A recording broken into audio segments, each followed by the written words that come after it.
Hey everybody, there's a new Adult Swim show out that everyone on the internet has been talking about. Guess that means it must have been pretty bad, right? How do I look, yellow man?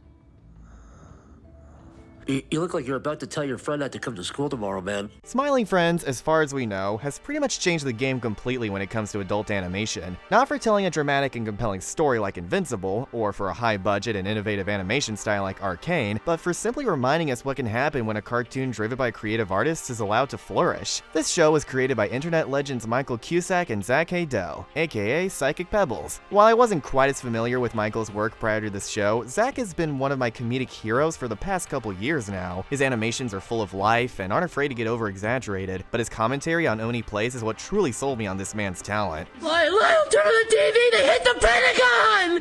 They hit the fucking Pentagon! So when the pilot for Smiling Friends arrived, it got me excited for the idea of them breaking down barriers and getting a show driven by people from the internet on a public broadcast network. Then nearly 2 years of no Smiling Friends content went by, and it was starting to get a little worrisome. It was like waiting on the Renaissance men to arrive. Seriously, when are those guys getting here? I've been waiting all day. They said they'd be here soon in the paper, so what gives? But I digress. Luckily, Adult Swim saw the signs of fan approval and finally greenlit Smiling Friends for a full 8-episode season. Then episode 2 premiered on January 10th. Then another one. And another one. And okay, can someone please explain to me why Adult Swim keeps doing these out-of-nowhere shadow drops? I get that it takes people off guard, but that was literally all the Smiling Friends content we're going to get for supposedly a while. Heck, we still don't have confirmation on Season 2, so while it was cool in the moment, the hype needs to be kept alive somehow, and that's where us YouTubers come in. From here on out, I'm just going to assume you've seen the whole show and understand all the character dynamics, so I won't bother with a series synopsis. I'm just gonna go through each episode sequentially, give my thoughts, then rank them at the end. I seem to have a knack for that kind of stuff after all. Now get out there and make someone smile.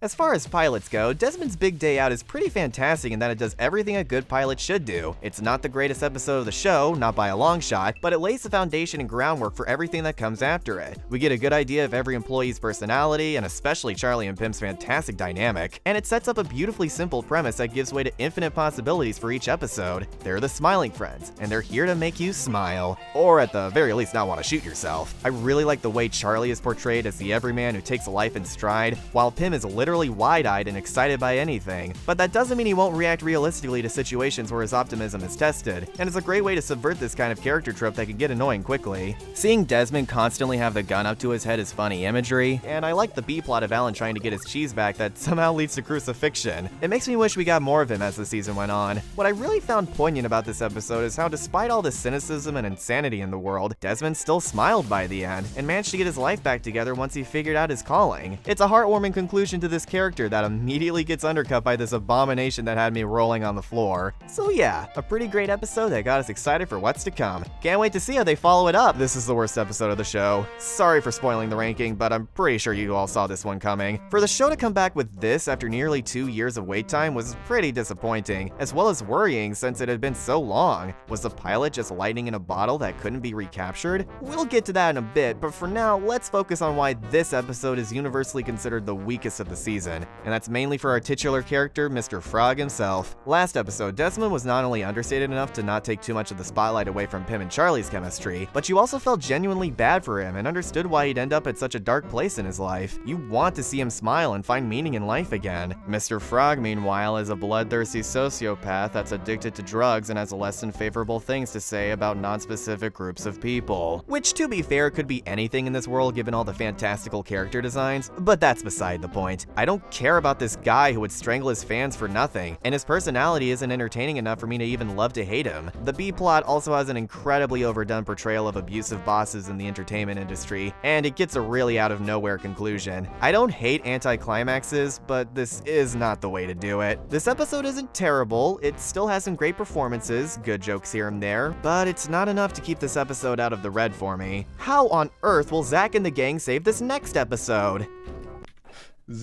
Chris, click your little radio point. Acting is almost a complete 180 of the previous episode. Shrimp's Odyssey was freaking fantastic. The comedy went back to what we had come to expect from the pilot and felt like a refined version with great background gags, relatable character interactions, and perfectly cut off screams.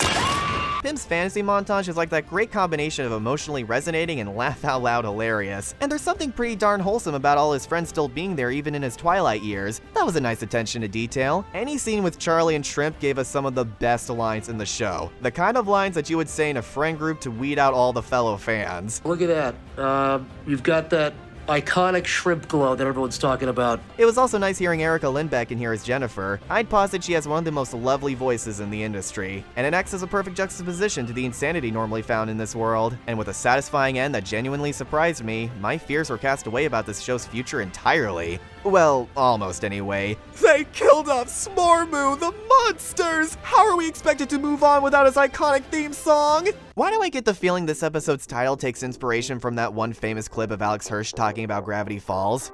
It's just gonna be another goofy episode filled with silly jokes for kids. I've seen this episode have a more mixed reaction than most, and I can understand why. For the most part, it doesn't even try to tell jokes and goes for straight horror, and that's kinda why I love it. Like I said before, this show's premise lends itself to infinite possibilities, and it doesn't even have to be about Charlie and Pim cheering someone up. We can also get a solo episode that goes for depressing imagery and heart-pounding intensity. I like how the setup with Mr. Boss makes things seem like they'll go as normal, with his seemingly real warning turning into a normal helpful tip. By the way, anyone else think he turns into Hot Pop a little here? Because you get lost. Well, the important thing is we're all okay. Except for that curator. He's dead. But then, once the storm starts and we see the genuine terror of the situation set into Pim's eyes, it's clear that this episode won't be all fun and games like we thought. Michael Cusack freaking kills it in this episode, portraying a kind of primal fear that's legitimately compelling and isn't meant for comedy like his usual screams. And when it comes to horror, this episode hits all the check boxes. No cell phone, horrific sound design, depressing imagery, and music that ramps up in intensity for the action, but knows when to give us a moment to breathe. It can't be understated how fantastic the music is in this episode. And I also really like the Halloween rendition for the end credits with instruments like the harpsichord.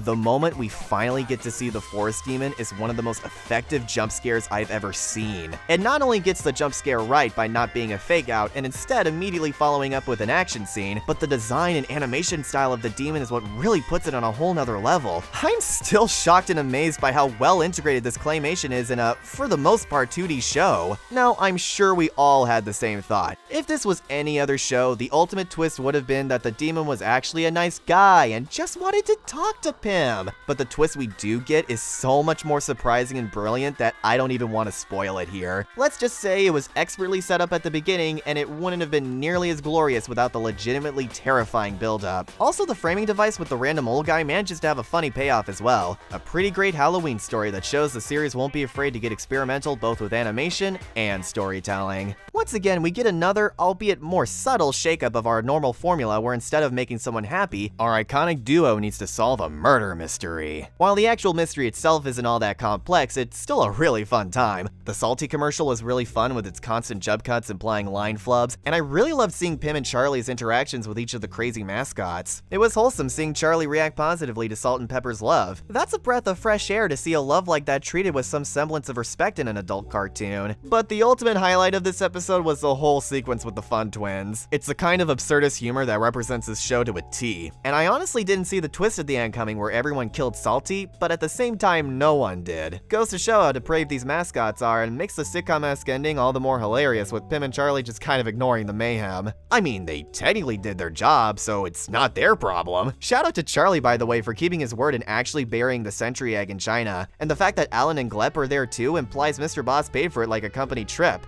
I mean, yeah, Charlie digs him back up, but come on, you've got to try the Sentry egg at least once. After a bit of a hiatus from the show's promised premise, we return once again to a new job for the Smiling Friends, only this time with a fantastical twist. It's because of this episode, actually, that I wasn't too concerned about future Smiling Friends episodes after Mr. Frog because of the short sneak peek we got a while ago. It still had that same crackhead energy and brilliantly timed voice acting we were all expecting, but this sneak peek didn't prepare us for everything. What's great about this episode is how it challenges the dynamic of Charlie and Pim. Charlie isn't interested in fantasy and shoots down everything from Tomar Tar to...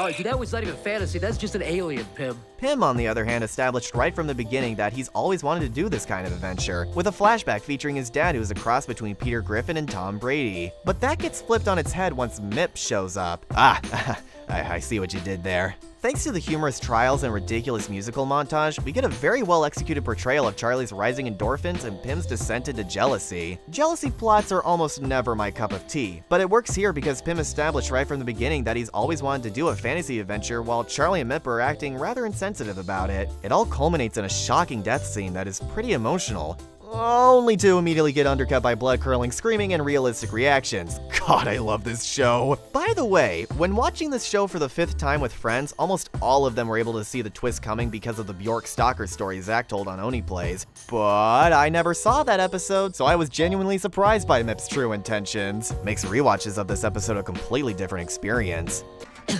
Mip, becoming cold. Mip, going into the light. No. Mip has but one quest. Find a hero worthy enough of delivering this package to the princess. Mip crafted it himself. I think I found a hero worthy of delivering my gift. Who? It's you, Charlie. Son of a bitch. Please deliver it to the princess for me. You can tell her it was from you.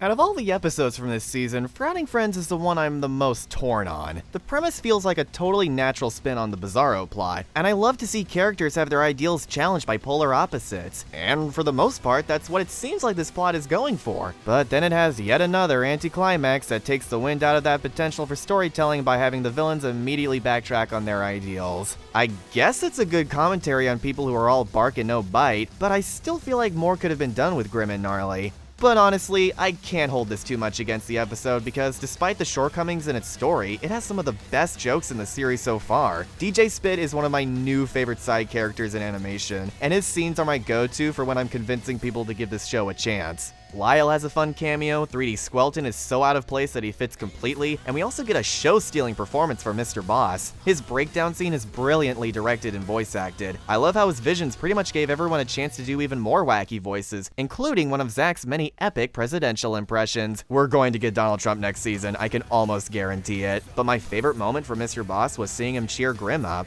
It was a welcome moment of humanization that shows us how passionate Mr. Boss is about his profession, and why he would start such a company in the first place. And who knows, maybe this episode is just the start of an ongoing plot with the Frowning Friends that could lead to more. Fire!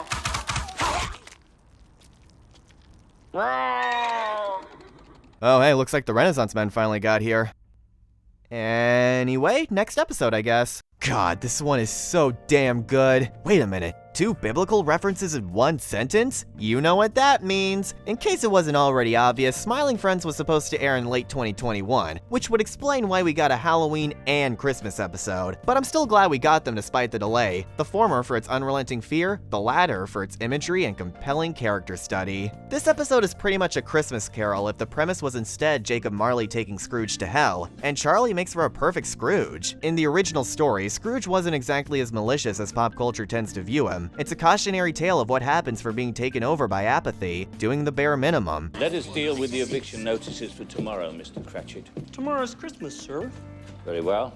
You may gift wrap them. And as much as I love Charlie, that makes him the perfect candidate for this kind of tale. It was really smart saving this episode as the finale. We get where Pim is coming from when he berates Charlie as the whole season culminates in their argument and the untimely demise of our precious homunculus. He wakes up in hell and finds it to be just as icy as himself for some reason. From here, we get the usual elements we've come to expect, an entertaining montage with fantastical imagery and music as well as some gut-busting jokes. Dude, I warned you. I said I was gonna do that if you did that again. But then the show gives off its true colors by introducing the devil finally, playing the exact same game as Charlie did, and you begin to see why this episode is so beloved. It basically did one of my favorite storytelling techniques I'd like to call mirror holding. Instead of a biblical monster, Charlie is confronted with a stark reflection of himself, and what can happen if he continues to treat the world around him with apathy. Having Satan also be voiced by Zach drives this idea home even further. Heck, the guy's got experience with the role. Seriously, it's scary how good Zach is at voice acting. The relatable moments feel so real that it's almost not even acting, and he can even ramp up the intensity without trying to be comedic when he wants to. Fortunately, Charlie fulfills his part of the bargain, coming to terms with himself finally before God comes in as a literal deus ex machina to rescue him. The casting for God, by the way, is so perfect that I don't even want to give it away. Just watch the episode and be amazed. With that, Charlie defies this episode's title, Mr. Boss continues to be amazing, and we get one last Tomar cameo for the road before drawing a close to this fantastic fantastic first season. And now for the ranking. Though if I'm being honest, most of these placements are super arbitrary and could be rearranged at any given time, with the exception of first and last place. Number 8, Mr. Frog. Shouldn't come as a surprise. A really unlikable client and uninteresting B-plot. Though to be fair, the worst episode of Smiling Friends is leagues above the best episodes of most adult animation. Number 7, Desmond's Big Day Out. A simple pilot that accomplishes its job perfectly. It just feels overshadowed by what follows it, you know? Number 6, Frowning Friends. Mostly brought down by its missed potential, but damn are those jokes too amazing to ignore. Number 5, Who Violently Murdered Simon S. Salty. A not too complex mystery that's riddled with great character interactions and a hysterical ending. Number 4, Shrimp Odyssey. It may not be the best, but this is pretty much the epitome of what the show has to offer comedy-wise. Everything from background gags to sudden bursts of running to iconic screams. Oh, and the music too, can't forget that. Number 3, Enchanted Forest. Does everything the previous episodes do, but has Mip as an added bonus, who took a ridiculous amount of people to animate in order to replicate the Rankin Bass style.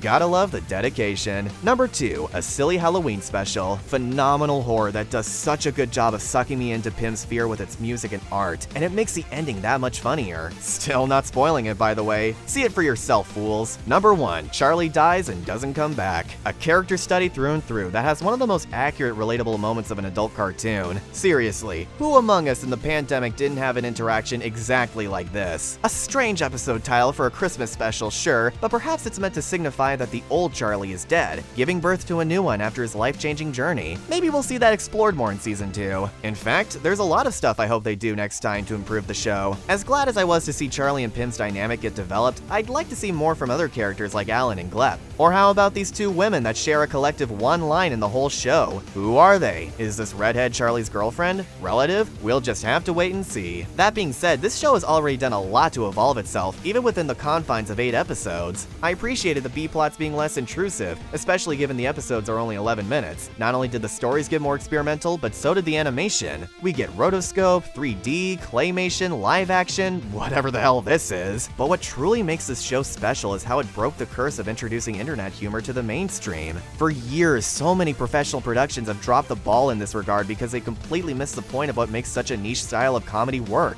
There's a reason Vine shorts were 6 seconds after all. I once saw a YouTube comment describing this show as cartoon characters reacting realistically to stressful situations, and I'd say that describes this series perfectly. Internet humor isn't just about being loud, it's also about pacing and never lingering for too long on a punchline. And whenever the show does linger, it's meant to give us breathing room or let the characters grow. And these moments wouldn't be nearly as effective if the vocal performances weren't so on point. Who could have guessed that it would take 2 guys who have been on the internet for years to pull off this tremendous feat? While 80% of the voices in this show are just Zach and Michael, I don't mind that because of their surprising amount of range for such distinct voices. It also just makes me really happy hearing them in a mainstream cartoon after all these years of following them. And sure, there are plenty of cameos and jokes that only internet users, and more specifically Oni Plays fans would get, but the comedy doesn't leave out those who just use cable. A subset of people I have to assume still exists. You don't have to know about David Firth, Chills, Tomar, Lyle. Heck, you don't even have to know about the hit SNES game Worm Odyssey to smile until your cheeks hurt. And at the end of the day, that's what this show has always set out to do. So it pleases me to say that Smiling Friends does indeed put a smile on my face. Check it out if you haven't so we can get more seasons than Aqua Teen Hunger Force, and I'm giving this season overall an 8 out of 10. Okay. Yeah, so